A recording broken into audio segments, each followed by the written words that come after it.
two Chris's had both mentioned Broughton Castle as a great place to see swifts, and my ears had pricked up. I'd organised a trip to the castle, frighteningly, nearly 30 years earlier for the University Architectural Society. Both Chris's knew Lord Say and his eldest son Martin reasonably well. It was June, swifts were there in numbers, and a trip was arranged.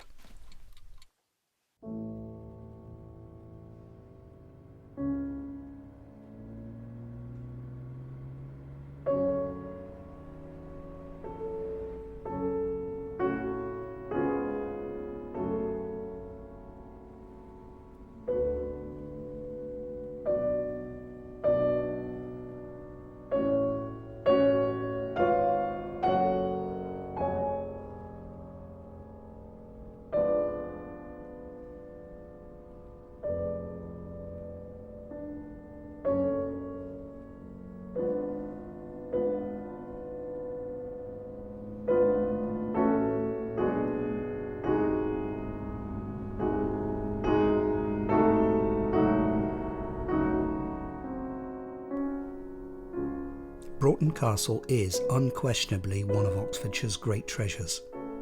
It's a unique, time-defying place. A manor house was built on the site in the early 14th century, which was passed on to the Fiennes family, Barons Say and Seal, in 1451. A century later, it was transformed into a Tudor castle, and to this day, steeped in history, it is the home of the Fiennes family. I met with Lord Say, the 21st Baron, and Martin Fiennes in the council chamber, which was used for secret plottings against the king during the Civil War. It was called A Room That Hath No Ears. Swifts had nested at Broughton for as long as anyone could remember.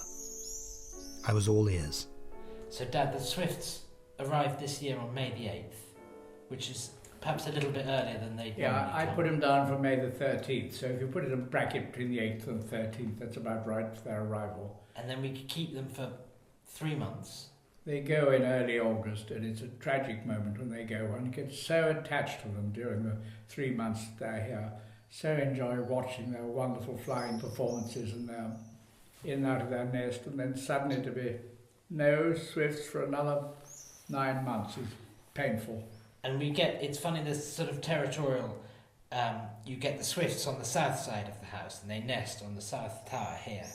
And whereas the swallows nest in the gatehouse and the house martins are somewhere else, and they have their fairly defined territories. But this patch, I can see them out of the window now. The south side is very much swift country. I think the swifts are here principally because the underside of the roof here just gives the right coverage for a swift's nest, while on the north side, not the same nesting places. And also it's old enough for there to be plenty of holes. Yeah. So, Dad, always swifts ever since you came here? Oh, I've known swifts all my long life, yes. And every summer I've seen the swifts and loved the swifts. They are, frankly, my number one bird. Yeah. A bird like a green woodpecker or a kingfisher, wonderful birds, but no, top of the list is swifts. Yeah. For character.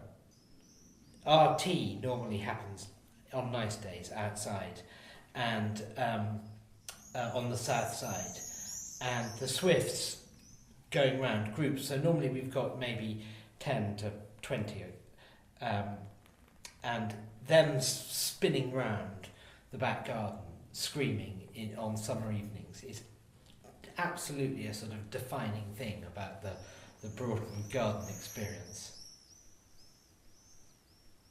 Just once I found one grounded actually out there. I expect it was a young one, I don't know. But I picked it up and away it flew, but it obviously was incapable of lifting off from the ground by itself. One of the nice things about them is they just don't care about humans. No, they don't. They don't, in a way that a heron here, if you walk outside, the heron will take off.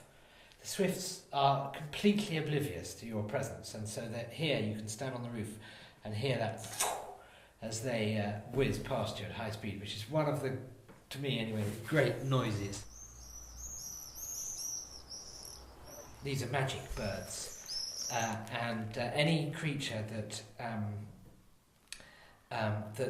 sleeps on the wing at 10,000 feet and has these incredible sort of migratory routes, where they can't even take off from a horizontal surface. They have to fall away onto something, and so their children, when they fall out of the nest, that's it. They're gone. You never see them again. And they may not come back here. There seems to be a relatively low percentage of the children that come back to the site. But the idea that these adults come back here year after year, knowing where to go, and they have these little places where they just command the sky for 3 months. I mean, they're like no other bird on the wing, the dash, the élan, if you like, and the fact that they can fly at speed up to a house and then whisk away. They go within a foot of the wall, Yeah.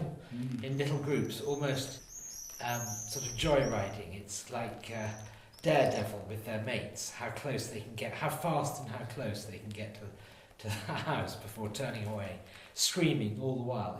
They're thrilling.